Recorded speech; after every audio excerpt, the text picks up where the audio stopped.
welcome to Turn to Your Doom, a choose your own adventure book podcast where uh, a person such as me, Art, and another person such as Faith uh, go through a choose your own adventure book. Me reading, them adventuring. Today, we are going to be reading a book that's near and dear to my heart. And by that I mean I wish Hollow Earth theories were not literally based off anti-Semitism from the start. Uh, but yeah, so hey, Faith. How do you feel about the Hollow Earth stuff? I think like you said, if it wasn't based off of anti-Semitism, this is true about a lot of conspiracy theories. Well, so half. I think if they were based off of anti-Semitism, they'd be really fun. Okay, half of conspiracy theories start out as something kind of innocent and then turns into an anti-Semitic thing. Yes. Hollow Earth specifically started as an anti-Semitic thing. Damn it. Which is a shame because it's very fun. Like it was a detailed book from I think the early 1800s, mid 1800s. I want to say. I forget who the writer is. He's a British novelist. It's a book called The Coming Race. It is basically a book about underground. It's supposed to be about an underground race of people who secretly control the world, and it was just a very direct, thing. It's I can already tell. Just it was specifically anti-Semitic. So, that being said, if you want to read something that's less anti-Semitic, this book, which is The Underground Kingdom by Edward Packard and illustrated by Anthony Kramer.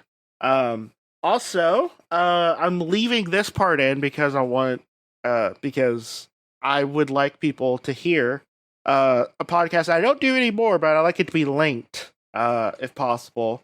The Mega Micris episode from Creepy Critters, which is gross. Oh, yeah. Don't get me wrong, gross, but it is Hollow Earth.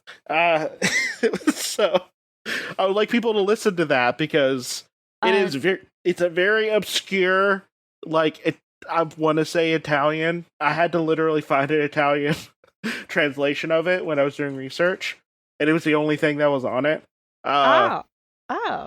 Yeah, I had to find it, like someone who translated it, which was, I don't know if it was true. They could have just been fan fiction. All I know is that there was an Italian one, and then one that someone says it was a translated version. Like that person that wrote that Wikipedia page, I can't remember which one. For Bram Stoker. No, wait, I'm thinking of the actual book. The Dracula was a completely different book in Iceland. In Iceland, because the person just didn't read the book. Probably didn't speak Icelandic. Just made it. No, they knew how to speak Icelandic. I think they just didn't like the book and basically did fan fiction. It's because Iceland is such like a, small island, small population. People they're not paying attention. They're not paying attention to the Icelandic translation. They have other things to do. Of Dracula, and someone found it out. Apparently, it's a pretty decent story. But apparently, but yeah. Why would you check? Why would you check on that? Yeah. There's probably a lot of other books that are the exact same thing. Like someone just wanted to be an author, and they're just like, "This is my chance. I can become a bestseller. Yes, I can ghostwrite for this." I feel like, and I feel like if you kept most of the plot points, who would know? Yeah, but also if you told someone who didn't read Dracula what Dracula was about, they'd be like, "Shut the fuck up, you're lying." Who would believe that there would be a Texas cowboy randomly joining the crew to hunt this vampire down? Who would believe that? Right. People know all about the cool stuff, but there's a lot of lame, weird stuff. Mina talks about her typewriter all the fucking time in that book. Oh my god. She was in love with that typewriter. Constantly. She cared more about that typewriter than Jonathan. Or Dracula. Yeah, it was. Yeah, but whatever. It's as we said before, Bram Stoker had one good book in him. He really just struck out like so hard on one book, and then really fucked up on the second one. Yeah, there's a reason why when it was adapted as a comedy. Yeah.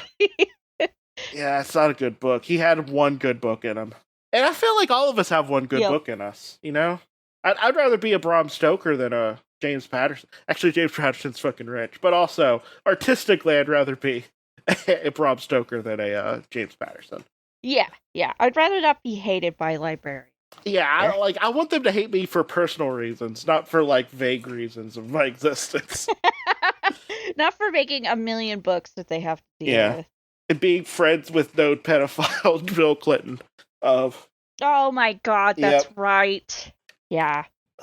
So to shift tones a little bit, Underground Kingdom. A little bit different. The ones, there's a whole page that kind of gives you a whole, primer of what's going on. Well, 2 pages, actually. I'm going to read this first. Professor Buckner's Theory. The Discovery of the Bottomless Crevasse in Greenland by Dr. Nira Vivaldi. She shows up a lot in these. Dr. Vivaldi? Yeah. Well, she shows up a lot. I wonder if that's based off of like a person you knew in real life, or I don't know. Maybe she's like a Mantis for Steve Englehart, and he just will bring her into anything because it's just like his like.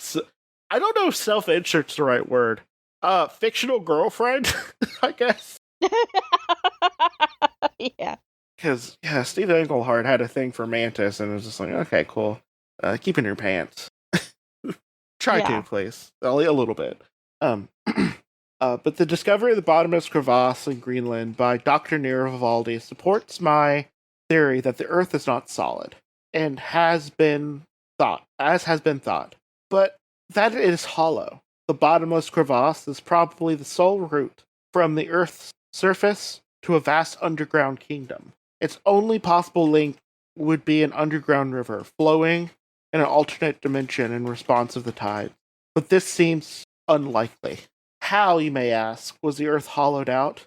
My study showed that for more than 1 billion years ago, a tiny black hole collided with our planet and lodged itself in the center, pulling the whole molten core into an incredibly massive sphere only 100 meters across. If you were to stand on the outer surface of the Earth, like a fly on the inner shell of an enormous pumpkin, you'd see the black hole directly ahead, like a black sun. The gravity of the Earth's thick shell would hold you to the inner shell of the Earth, though you would weigh much less than you would on the outer surface, because of the mass of the black sun that tends to pull you towards it. If you were a very tall mountain in the underground kingdom, you would be able to climb to the top of it. And you were to climb to the top of it, you might be pulled into the black sun, because gravity gets stronger as you approach the massive object. In all other respects, the black sun would not be dangerous to any creatures in the underground kingdom. On the contrary, the black sun is necessary for life in the underworld, but in the opposite way, that sun is necessary for life on the Earth's surface. Our sun gives us heat and keeps us from freezing. The black sun absorbs heat. If there is an underground kingdom, it is the black sun that keeps its inhabitants from being baked to death. From the death, blah blah blah blah. God damn it. The black sun absorbs heat. If there is an underground kingdom, it is the black sun that keeps its inhabitants from being baked to death from the heat within the Earth. Like that's a cool setup. Also, I keep on trying to not say Black Hole Sun because I'm just thinking of the song the entire time. It's just like, okay, cool. I'm gonna have to listen to that again at some point. I just had that song stuck in my head last week too. Okay, but it's a really cool setup. I like the setup that they have here. It'd be cool if Hollow Earth stuff was not based specifically off anti-Semitism. I know. Just like, well, it's like David Icke. It used to like decades ago, a couple decades ago, he used to actually believe in lizard people. Actually, like he would like not like he would be like, "What the fuck are you talking about? I'm talking about actual lizard people." Now he's an anti-Semite. Oh, God. Now he's an anti-Semite. Oh, what a I know. surprise! That's the thing. It turns out even with like alien stuff and like flat Earth, like why did flat Earth turn into like a fucking fascist thing? Yeah. Super Earth seems to not be. But the Super Earth is also just making fun of flat earthers. Trying to like build upon theirs to make it even more ridiculous. So they have to like, but like Super Earth is supposed to be, we are surrounded by an ice wall, but it's because it is flat, but it's because the Earth is so large that the part like the sun that we see melted a spot that seemed flat through like layers of ice. And there's other worlds. There's possible other worlds as well that are also flat, that are like melted as well. But you can't leave it because like the ice wall and the dome and everything. Yeah. That protects us. Yeah. but I really like obviously yes. But like that turned into like a weird Christo-fascist thing. The longer you God, they ruin everything. No. Why can't we just distrust the government and make fun of them? Yeah. Also, part of me wishes that Hillary Clinton won the election in 2016, so I call her Reptillery. Because I feel like that would be so fucking good. It's a fucking good one. I was gonna have a whole bit. Damn I it. couldn't do it because of fucking Trump. It was all based off of a pun. And I can't do the... America ruined your bit. No. I can't believe this. Like, Reptillery is such a good fucking thing to call that, like, actual monster of a person. So funny. God. Reptillery. Like, I was gonna go down the whole, like, the lizard people route. Like so hard for a bit, and I couldn't. No, you would have been too powerful. I would have found a cure for my depression. I think I would have actually turned out to be like a normal person. At the end. Wow. I would have like cured my depression, and I would have just been like fine if that happened. Oh, you definitely would have been too powerful. No. Speaking of people who are. That's our new conspiracy theory. Yeah. My new conspiracy theory is that I wasn't allowed to do a bit in 2017, and now I'm and it ruined the entire world. Because somebody knew you would be too powerful. Another bit that I did a lot that I tried in college, no one fucking got, was whenever someone would bring up like tanks and stuff, I would just pretend they were mechs and be like, wow, that's cool. But I don't know. Good. It only happened for like a week because no one fucking got the joke. And I know it was supposed to be a bit for me, but it is like they are like non-human shaped mechs. Yeah. Truly. Speaking of non-human shaped mechs, you were standing on the Tone Glacier in North Greenland, staring down the black void of the crevasse. You shiver as you wonder whether you're lucky or unlucky to be invited to this expedition. Standing next to you are Gunnar Larson of the National Research Institute and Dr. James Sneed, a geologist. A small black box containing a signal transmitter is suspended over the crevasse by two long poles. The transmitter is wired to a console a few yards away in the ice. Dr. Sneed turns the dial as he monitors the display screen. Well, Larson's voice is impatient. Sneed looks up with a broad smile on his face. This is it, friends. The bottomless crevasse. Any radar returns? Larson says. Sneed shakes his head. None. For a minute, no one speaks. Like you, the others much feel excited to have reached the goal, but also a little sad.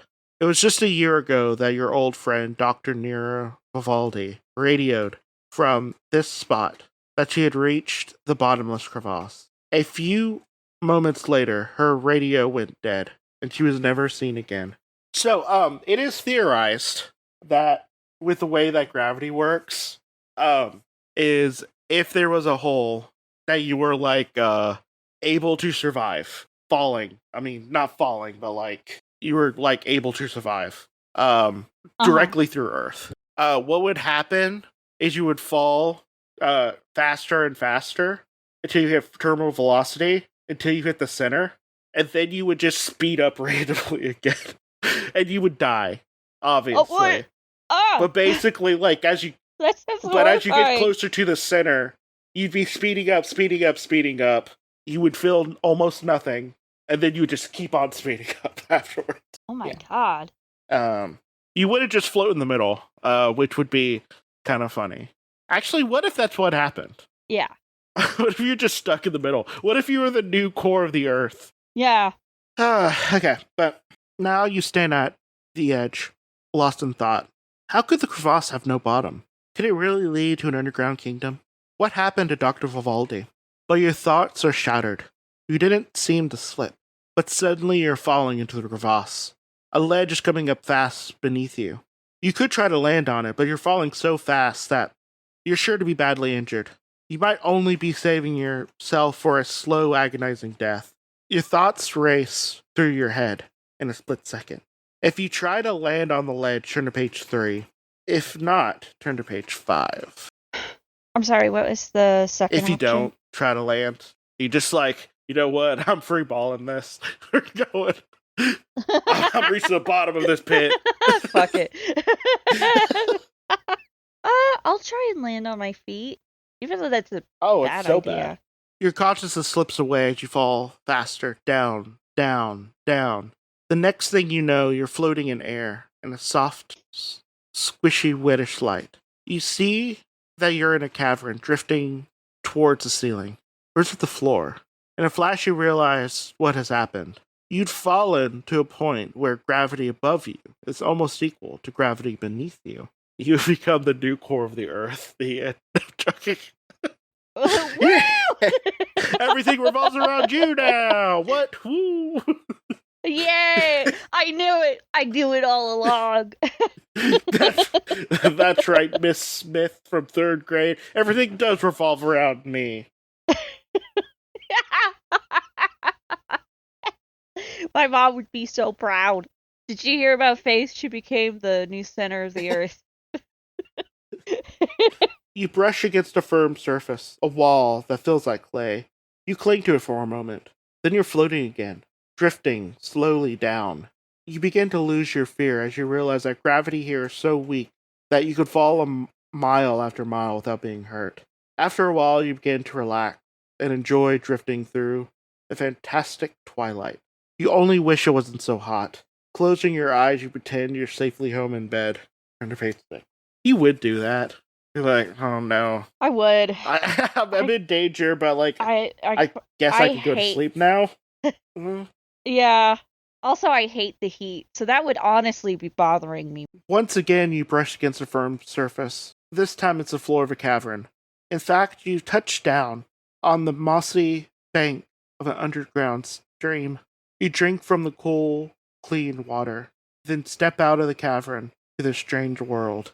You then start shitting yourself to death, because why did you drink out of a stream without purifying the water? I was just thinking that.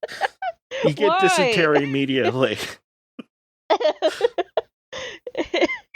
You're the first person to die on the Flat Earth Oregon Trail. You get dysentery, cholera, and I forget the other one. Listeria? Yeah. All at the same time. They're now macroorganisms. You can actually see them. They're attacking you right now. You're like, ugh. Yeah, you have to fist fight them. What are you doing? I'm fighting Giardia.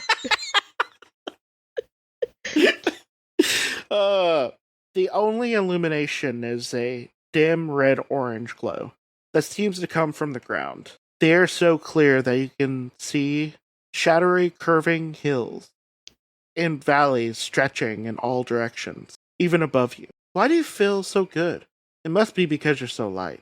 You hardly weigh more than 10 or 15 pounds. You spring to your feet. Every movement is easy. You jump 20 or 30 feet high, then gently float to the ground. You realize you're not alone. Only a few yards away is a odd creature, as big as you are. It seems to be some kind of bird, yet much more than a bird. Under a crown of soft golden feathers are enormous blue-green eyes, so vivid and intense. They seem to not only be a means of vision, but a means of power. Also, you're a little horny. You're just like, I think I'm into that. There must be something terrifying about that face, yet so angelic. Something that draws you in. In fact, you feel as if you're being hypnotized by those eyes. The eyes of an angel bird. Punch it in the face. If you run away from the strange, creature, turn to page 15. If you hold your ground and face it, turn to page 10. If you try to proposition it, turn to page 69. I was gonna say, can I physically assault the bird? No. I'm gonna try run away. Okay. Okay, that's your prerogative, I guess. Not today, spooky bird. I'm not gonna get some weird STD, spooky bird. Yeah. I'm gonna get a regular STD from a human. A normal one. An aggressively normal human. I'm gonna be a man and get HPV. Which I think is actually, I think there was a study saying that, a lot of dudes actually are carrying for HPV, but don't know it, because they never get tested for it. Oh, yeah. And they don't really show... They don't show anything. They don't have severe symptoms, so... Unless they're intersex. Yeah. They might show it if they're intersex. I don't know. I've never seen that. I've never seen a study about that, or anything. That might be a thing. I don't know. Yeah. You run from the angel bird, up a hill that gets steeper and steeper. In the light gravity of the underworld, you can run faster than a deer, even up this mountain. 20, 40 feet in one bound. You feel even lighter than you did before. You try to leap only a few feet in the air, but you find yourself floating. There's no way you can get down. You're entombed between the ground above and the ground below. You close your eyes, and instead of feeling warm, you feel cold. Instead of feeling light, you feel heavy. Instead of floating, you're lying on a cold, hard surface. Opening your eyes, you can see ice walls rising above you.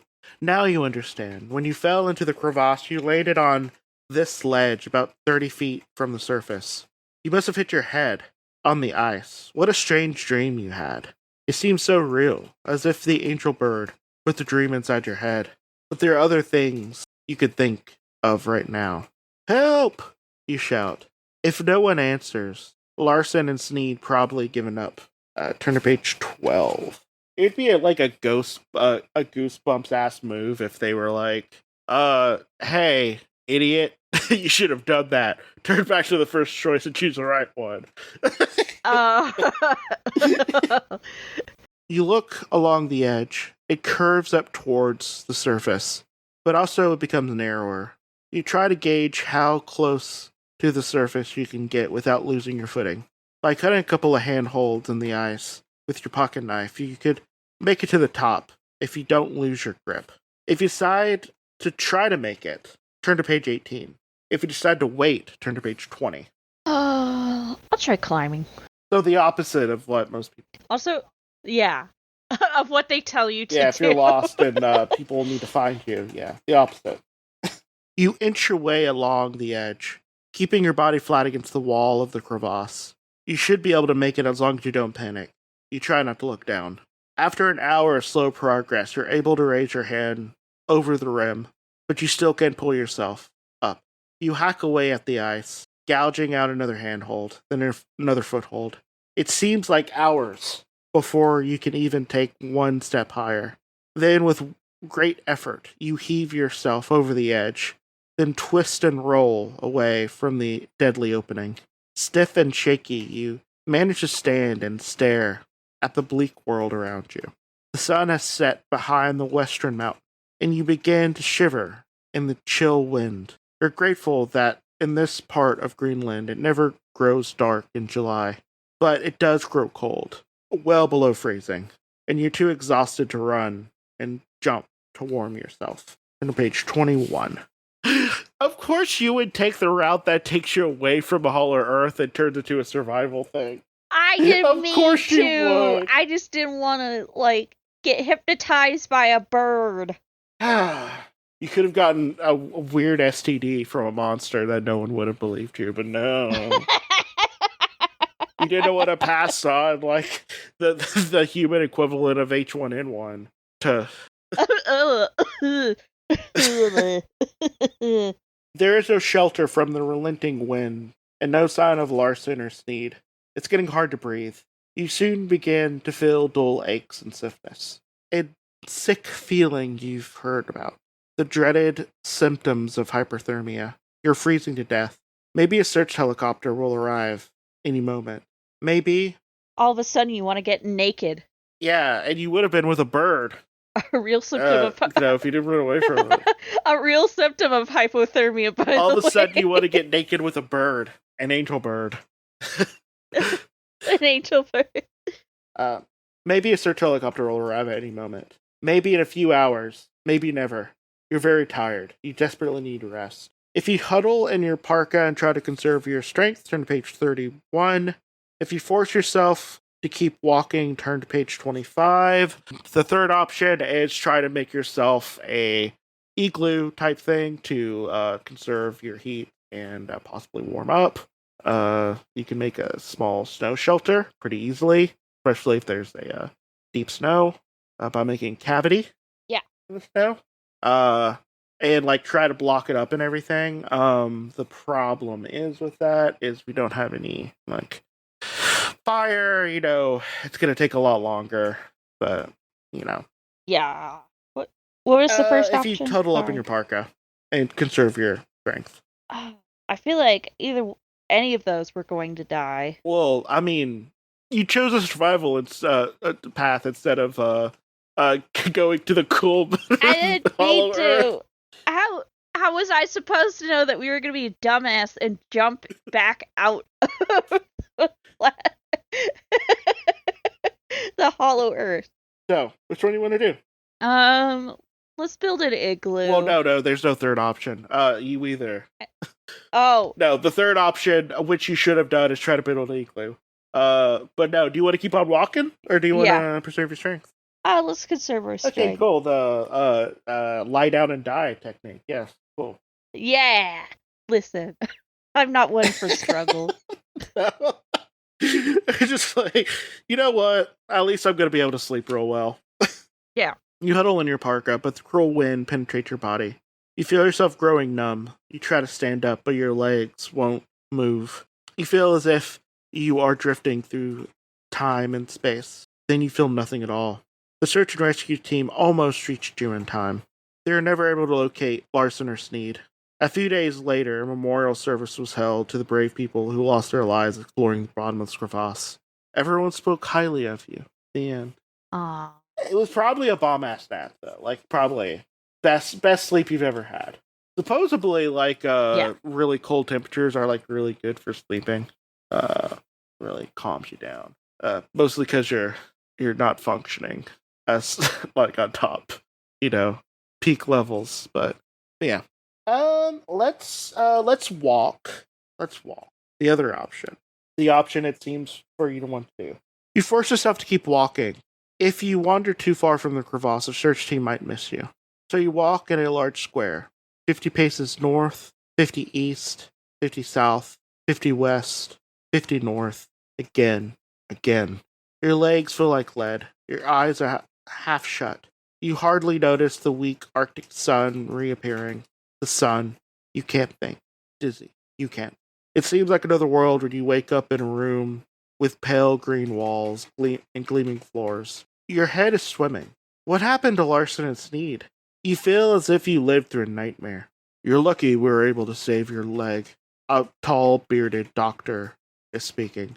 You'll be okay. Then his voice trails off as he tells you. that your friends and Gunnar and Larson and Dr. Sneed have joined Dr. Vivaldi, all lost forever. Larson, Sneed. You mumble their names until sleep finally comes. By morning, your head is cleared. It was a terrible ordeal. At least you survived. A few weeks later, you'll be home. Home for good, because nothing could ever persuade you to go near that bottomless crevasse again. Turn to page 26. That's what they called my mom, by the way. Bottomless crevasse.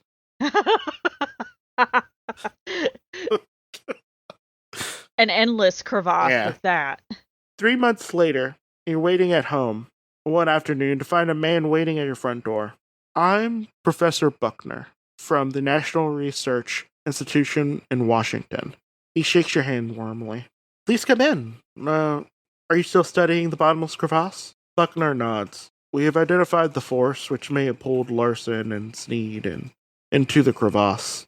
Would you be willing to go back? Precautions would be taken, so there'd be no chances of this happening again. You shake your head. I'm afraid not, Professor. I don't think I can go back to the place where my friend died. Smiling, the professor leans towards you. Would it change your mind if I told you that your friends may still be alive? He says pervertedly. like a fucking pervert. I changed my mind. Please leave my house. What? It's true. We received a faint radio signal from a point far beneath the Earth's surface. I believe one or more of the others must be alive somewhere in the underground kingdom, and we would have a means of reaching them. Now will you come? If you say that you would go on the expedition, turn to page 28. If you decide that it would be too dangerous to go with Buckner, turn to page 30. Nah, man. Dairy Queen closes in 10 minutes. No, I was kidding. I'll go with them. Of course it'd be Dairy Queen. Like, he'd choose a mid-ass place. Like, I'm sorry. I live in a small town. Dairy Queen is the best thing we got.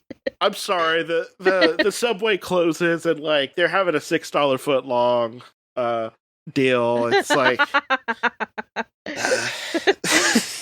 The Baskin Robbins close to my house is closing soon. Professor Buckner, count me in. Good, he says. This time I'll be far better equipped. NASA has put 2 helicopters at my disposal. One will transport our party of scientists and technicians. The other will carry the Verticraft, a rocket-propelled capsule designed for this mission. 3 weeks later, you find yourself staring again at the bottomless crevasse. It looked narrower when I was here before, remarked. Yes, Buckner said. The glacier has been advancing about 3 feet a year. It won't be long until the crevasse is permanently sealed. While you and the other members of the party stand at a safe distance, the professor cautiously walks towards the rim of the crevasse. In one hand, he's carrying an oblong instrument that emits an increasingly loud clicking. Don't get too close. Indeed. Buckner takes a few steps back. I think I know what happened to Larson, Sneed, and Vivaldi. What? Gravity waves coming from the center of the Earth have disrupted space-time enough to pull them in. What does that mean? Yeah. What? You as well, he adds. I've always suspected the laws of physics might be different in the vicinity of a black hole. Now we have proof. What does that mean? The professor smiles. It means that the interior of the Earth, beginning about 800 miles deep, is hollow. Turn to page 75. What does that have to do with a black hole, you ask, Buckner?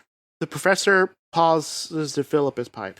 As I explained in my published theory, a tiny black hole lodged itself in the center of the Earth more than 1 billion years ago. It pulled the interior of the Earth, everything except for the crust and mantle itself, leaving the Earth hollowed like a Halloween pumpkin. That is what gravity is telling us. Then, where's the underground kingdom? It's the whole interior surface of the Earth. And if you stood there and looked straight up, you would see a black hole.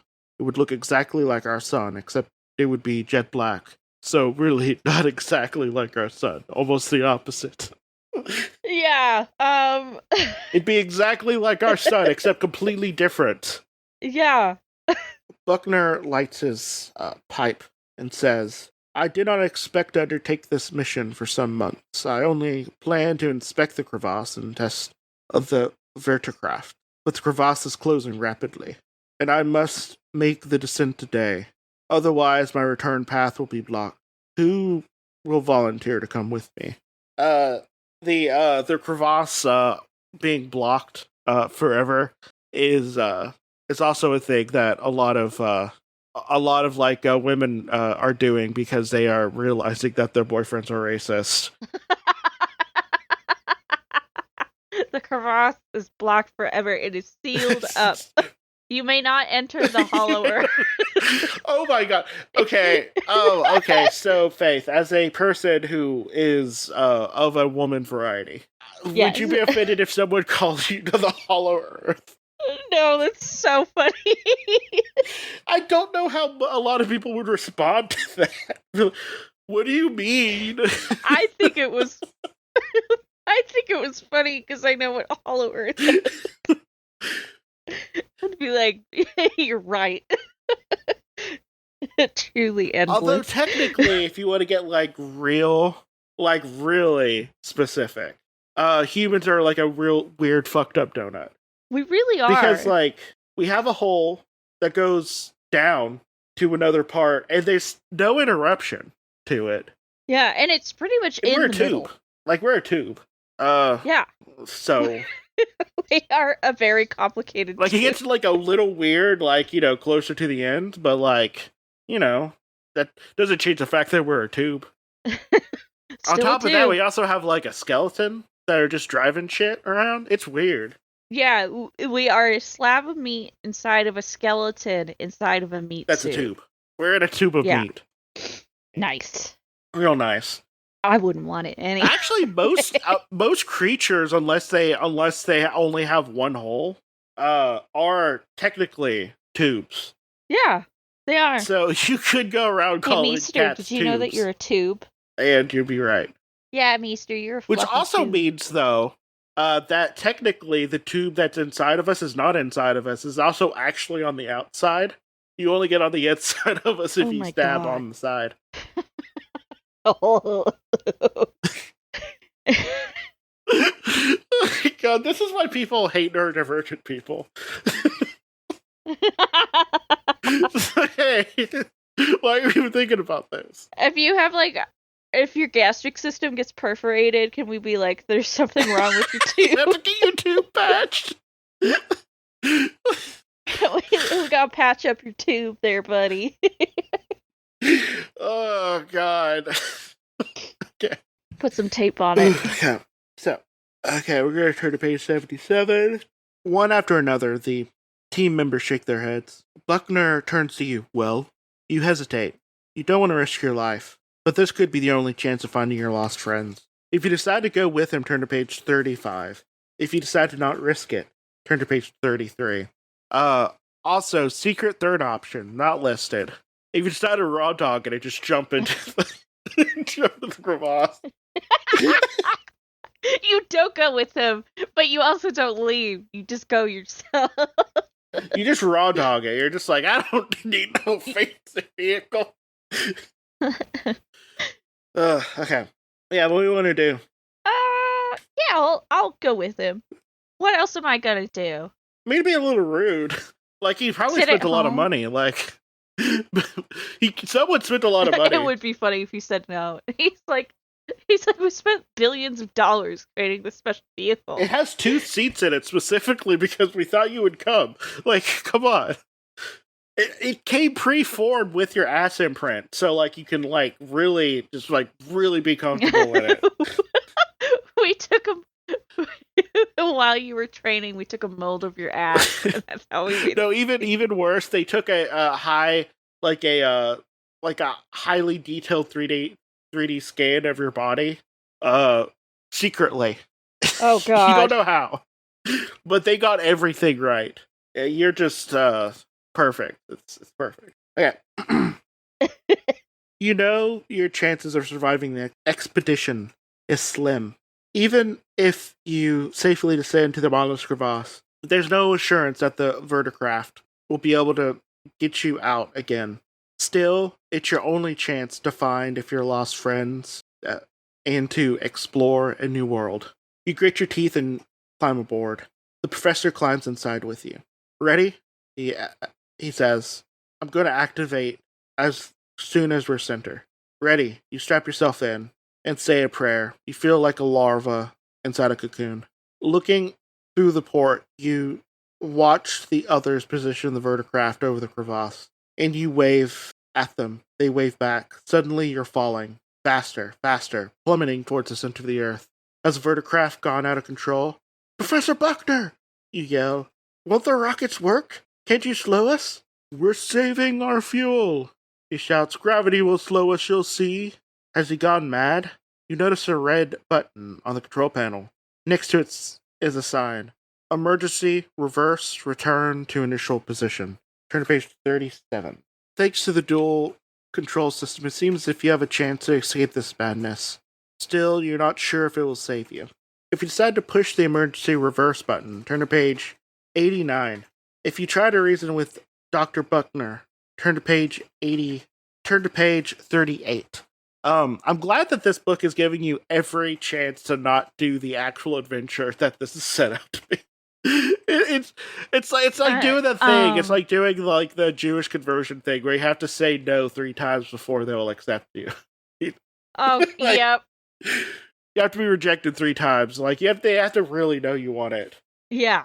Because the emergency reverse will stabilize us, right? It'll turn on the rockets, which means you might not have enough fuel to get out. Okay, let's turn off the rocket. So you want to push the reverse? Emergency reverse?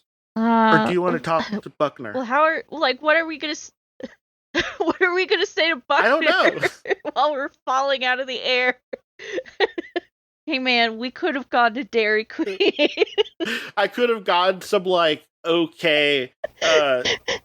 gravy with my chicken tenders and dipped them in there. Like it's really good. Especially with the cheese curds. I could have gotten an M&M Blizzard. But no. I could have gotten a brownie blizzard with and added some Reese Pieces. Oh hell yeah! And some hot fudge on top. Like I mean, come on. Yes. Damn man! Instead, I'm here. Instead of the Earth Sphere, we're gonna die. Actually, you know what? My favorite is getting the brownie one and having cheesecake chunks put in it. You have the cheesecake, you have the cheesecake, really and then you have the Reese Pieces, and then you have the hot fudge on top. Blizzards are the only good part, except for the fact that you could get a side of gravy. I do really like having white gravy with like chicken tenders. It does like peppery. I really only get ice cream. You know, I have a hard time eating just something sweet. I need to balance out the sweet with the savory. Oh, I don't give a fuck. I have a hard time. I just don't like eating just sweet. It makes them feel bad. Makes my tummy feel bad. I can get that. Okay, but do you want to like potentially leave forever or talk to Buckner? Let's talk to Buckner. We're going too fast. Can't we slow down? You call. We have hundreds of miles to go. We got to get to the Earth's mantle quick, or we'll be baked to death. Buckner's voice is cool and reassuring. Maybe he knows what he's doing. Every minute, the temperature rises. You begin to sweat. Whatever makes you think you could survive such a trip. Sipping cold lemonade from a plastic bottle. You try to close your eyes and relax and think about the blizzard you could be having right now. Yes. It seems as if the verticraft is slowing, but you can't be sure. Suddenly, everything is still. The verticraft has come to rest. You look through a porthole and you see you landed in a large crater. You slowly climb out of the verticraft and open another compartment. Buckner's face is ashen gray. You feel for a pulse. Nothing. The strain of the descent must have been too much for his heart. That bitch! Yeah, oh my god! How dare you? I would make up a reason why he died. It'd be like, oh, he died pissing. He pissed too hard. He pissed all of his blood out of his dick. That is worse than shitting yourself to death. Like, what do you mean? What do you... Yeah, he just started pissing and it didn't stop. He peed all of the water out of his body. Yeah, I don't know what to tell you, buddy. He was sweating and pissing at the same time. He was going like, ah, man, this feels so good. And he was like, ah, this feels bad. And then he was dead. I don't know what to tell you. Yeah, but basically what happened is Dr. Buckner, he peed so hard and it felt so good he died. Yeah. Because he peed all of his water, like 70% of his body. He was like desiccating in front of you. Yeah. Completely dried out. Like jerky. Have you ever seen a dried man? I have. It was Dr. Buckner. That's why I didn't bring him back. Yeah. In fact, he said, I don't want to be known anymore. Strike my name from any record. Existence is pain. Life is a jail. Existence is a prison. Yeah. Okay, so turn to page 40. You bury the professor's body near the verticraft and say a prayer to Satan. Oh, see, so we could say Satan. He pissed himself to death. Yeah, you say to the dark one, you're just like, hey, that's pretty cool. Bye. Bye. You feel sad and afraid of setting forth alone in this strange world. But there's no choice. You must search for food and shelter. I mean, you could also just die. That's also another thing you can do. I mean, people never take the third option. You could just like give up. Just die. Like just give up. I mean, so many people are trying things all the time. Like, I mean, why do you have to be like the millionth person to try something? Exactly. This ad is brought to you by depression. Okay. First, you need to get out of this crater. There's a tunnel nearby. Peering inside, you see it leads down. Suddenly, you realize that it was through this tunnel that the verticraft traveled. You look inside the other end of the bottomless crevasse. The tunnel doesn't lead straight down, but straight up, to the surface of the earth. So Buckner was right. The earth is like a hollowed-out pumpkin, and you're standing on its inner shell. Your feet must be held to the ground by the gravity of the shell itself. You look around at the walls of the crater.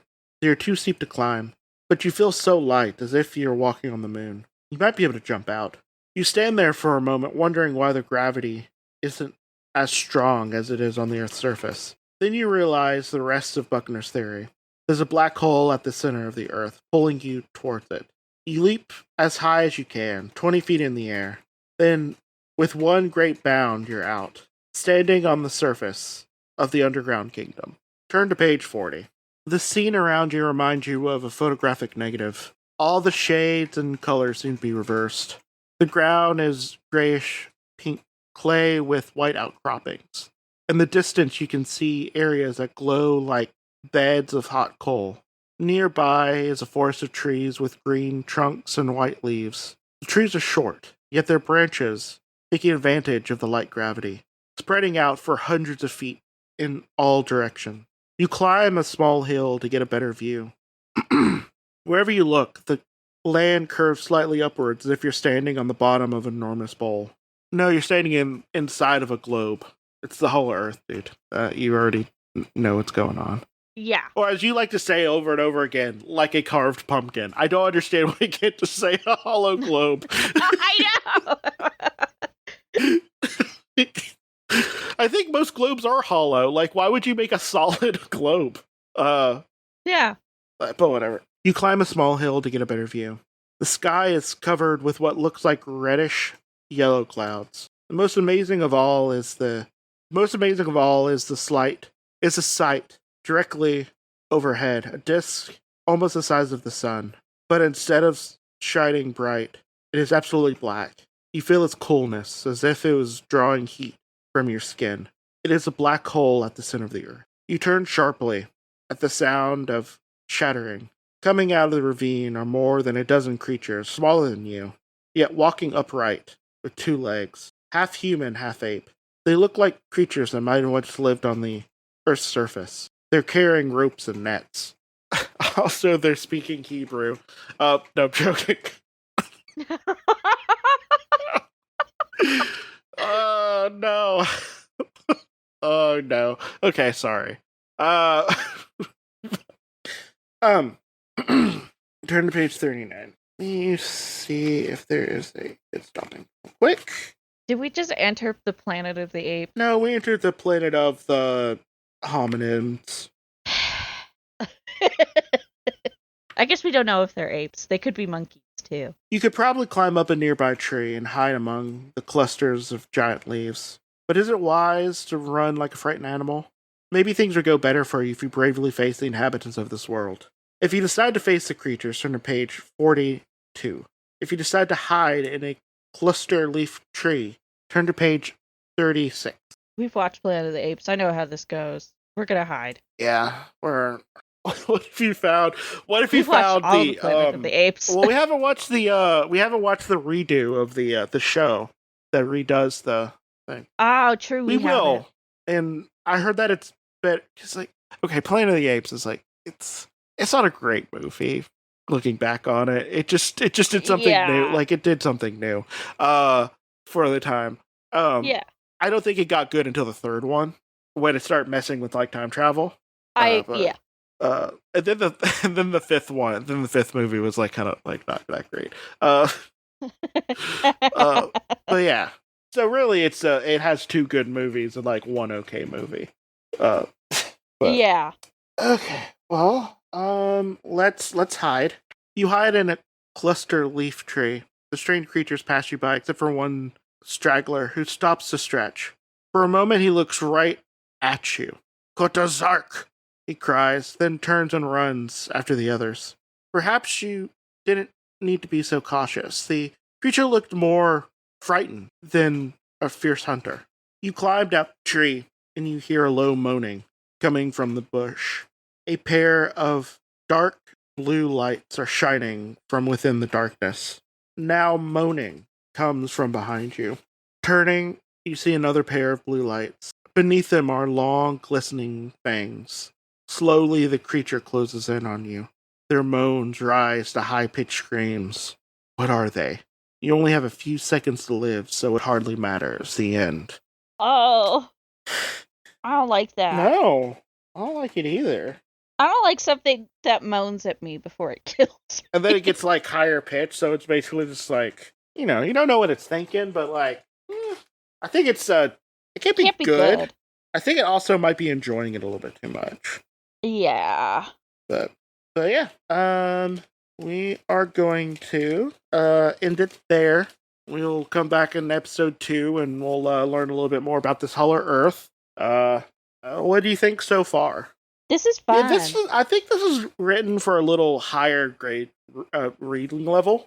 Too. It feels like it's written a little higher level. Which. Yeah, it makes me think of the space vampire. Yeah, well, the thing is like, unfortunately, like, a lot of Americans are just functionally illiterate, where they know enough to get by. Yeah. And, I'm not gonna make fun of them. It's just it's a whole thing. But like a lot of people who can read, like I think on average it's like 3rd grade level or so, which is why so many things are written in a way that, feels like lower level.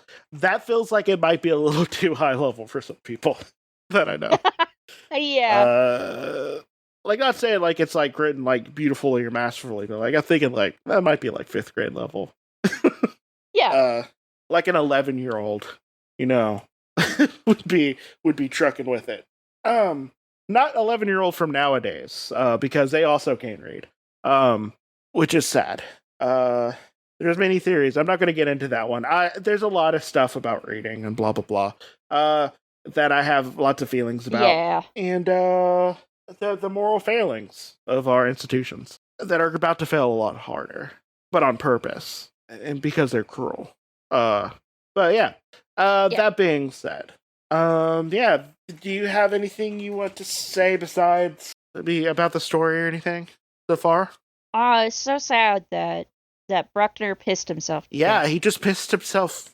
Like, and such a shame that I don't have his body, so Nobody can say anything he just different. desiccated to like pure dust. Like it was like he was like was like a vampire that stepped into the sunlight, except it was him pissing all of the moisture of his body. Yeah.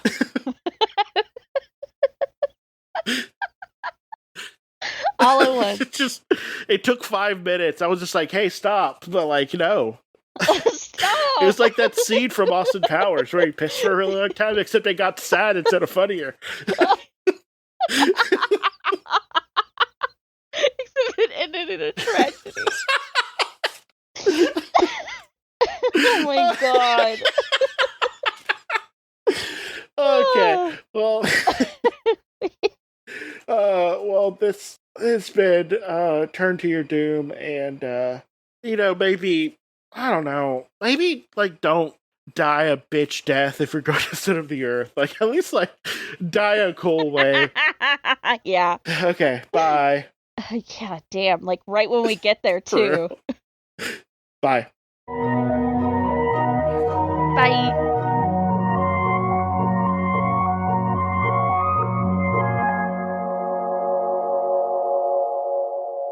Good night, Mr. the Missile.